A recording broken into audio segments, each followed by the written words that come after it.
जैसा कि आप जानते हैं कि लुटेरी बहू के द्वारा कई शहरों में लूटपाट की खबरें मिल रही थी। आज लुटेरी बहू की गिरफ्तारी हो चुकी है और आज लुटेरी बहू को अदालत में पेश किया जाएगा।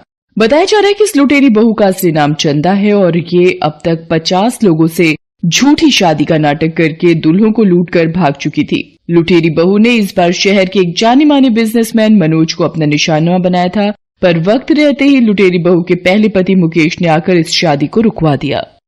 थैंक यू मुकेश, आज तुम्हारी वजह से मैं बर्बाद होने से बच गया। अगर तुम सही वक्त पर नहीं आते तो वो लुटेरी बहू चंदा हम सबको लूटकर चंपत हो जाती। मुकेश, मैं चंदा से 1 महीना पहले ही मिला था और उसने मुझे बेवकूफ बनाना चाहा, पर ऐन मौके पर तुमने आकर उसके झूठ का भांडा फोड़ दिया और मुझे बचा लिया। पर तुम्हें तो शादी के 2 महीने बाद चंदा की सच्चाई पता चली थी, तुम उसके जाल में आखिर कैसे फंसे? वो मनहूस दिन मुझे आज भी याद है, जिस दिन चंदा पहली बार मेरी दुकान पर आई थी।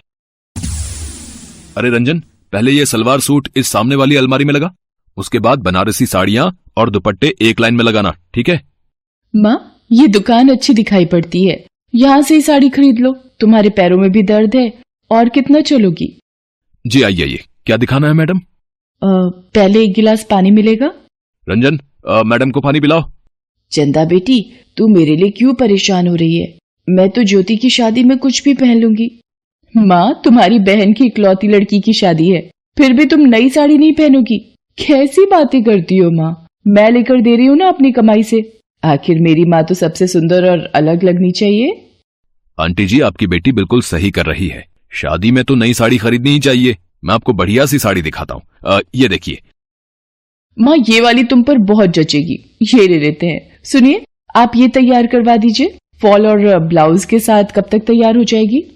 जी कल शाम को आप ले लीजिएगा। और आपके लिए कुछ डिजाइनर सूट या साड़ी कुछ दिखाऊं क्या? बहुत बढ़िया कलेक्शन आया हुआ है। जी नहीं, अभी तो नहीं, फिर कभी जरूर आऊंगी लेने। मैं साड़ी कल शाम को आपसे उठा लूंगी। अगले दिन चंदा अपनी माँ की साड़ी उठाने आती है। जी, वो साड़ी तैयार हो गई? हो चुकी है, बस लड़का ब्लाउज पर प्रेस के लिए गया है। 5 मिनट में आ जाएगा, आप बैठिए। कितने साल हो गए आपकी इस दुकान को? ये दुकान पहले मेरे पापा संभालते थे, उनके जाने के बाद से ही मैंने इस दुकान की जिम्मेदारी संभाल ली। अब तो बहुत साल हो गए हैं इस दुकान को। आपके पिताजी, वो जो सामने तस्वीर है, वो आपके पिताजी की है? जी मेरे पिताजी की है। वैसे पिता को खोने का दुख मैं जानती हूँ, क्योंकि अपने पिता को मैंने बचपन में ही खो दिया था।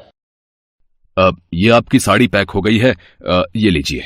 सॉरी, बस वो मैं शायद थोड़ा भावुक हो गई। थैंक यू, आपने 1 दिन में ही साड़ी तैयार करवा दी।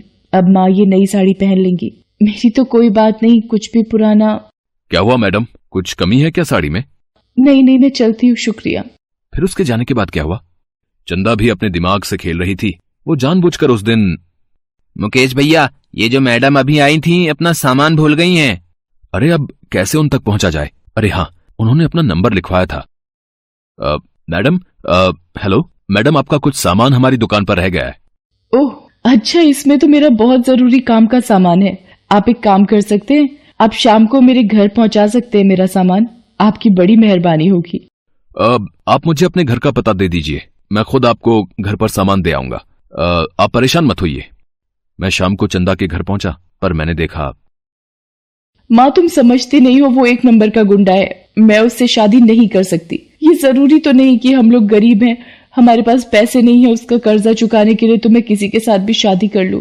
पर चंदा, हमें उसके 2 लाख रुपए अगले 2 दिन में लौटाने हैं, नहीं तो तुम्हें उससे शादी करनी ही पड़ेगी।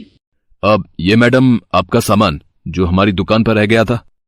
आपका बहुत बहुत शुक्रिया। आपको हमारी वजह से इतनी परेशानी हुई। माँ की तबीयत अचानक खराब हो गई थी, तो इन्हें डॉक्टर के पास ले जाना पड़ा। बस अभी चेकअप करवाकर डॉक्टर के पास से ही आ रहे हैं। कोई बात नहीं मैडम, ये तो हमारा फर्ज है। हमारे किसी भी ग्राहक का सामान दुकान पर रह जाता है तो उसे संभाल कर रखना हमारी पूरी जिम्मेदारी है। अच्छा, मैं चलता हूँ। फिर 1-2 दिन बाद चंदा अचानक मेरी दुकान पर आई। मुकेश जी, मुझे आपकी मदद चाहिए। मैं शहर में नई हूँ और किसी को भी नहीं जानती। मेरे पास एक सोने का कंगन है, यदि इसे रखकर आप मुझे कुछ पैसे दे दें तो आपकी बड़ी मेहरबानी होगी। चंदा जी, आप घबराइए मत। आप मुझे शाम को कॉफी शॉप में मिलिए, वहीं बैठकर तसल्ली से बात करेंगे। चंदा शाम को मुझे कॉफी शॉप में मिली और अपनी परेशानी बताई। न जाने मैं उसकी बातों में कैसे आता चला गया, और फिर मैंने उसे 2 लाख रुपए दे दिए। मुझे नहीं पता उसने उन 2 लाख रुपयों का क्या किया। उसके चेहरे में इतना भोलापन था कि उससे जुड़ने से मैं अपने आप को रोक नहीं पाया। और फिर धीरे धीरे चंदा और मैं नजदीक आने लगे और फिर हम दोनों ने शादी कर ली। हम दोनों की शादी के बाद चंदा की माँ ने कहा कि वो अपने गांव जाकर रहना चाहती है और वो अपने गांव चली गई। और मेरी नासमझी देखो, मैंने ये तक नहीं पूछा कि आखिर वो किस गांव में रहती है। सभी रिश्तेदारों ने चंदा के मुंह दिखाई में रुपए और गहने दिए थे। माँ ने चंदा से कहा, चंदा बहू, ये तोहफे के जेवर और रुपए तुम अपने पास ही रखो, और ये तिजोरी की चाबियां भी। अब इस घर को तुमने ही संभालना है। माँ जी, मुझे आशीर्वाद दीजिए ताकि मैं इस घर की जिम्मेदारी बखूबी निभा सकूं। सब कुछ ठीक चल रहा था। चंदा भी उस वक्त ऐसे व्यवहार करती थी मानो कि वो कितनी अच्छी और संस्कारी पत्नी और बहू थी। हमें उस पर कभी भी शक नहीं हुआ। पर एक दिन अचानक,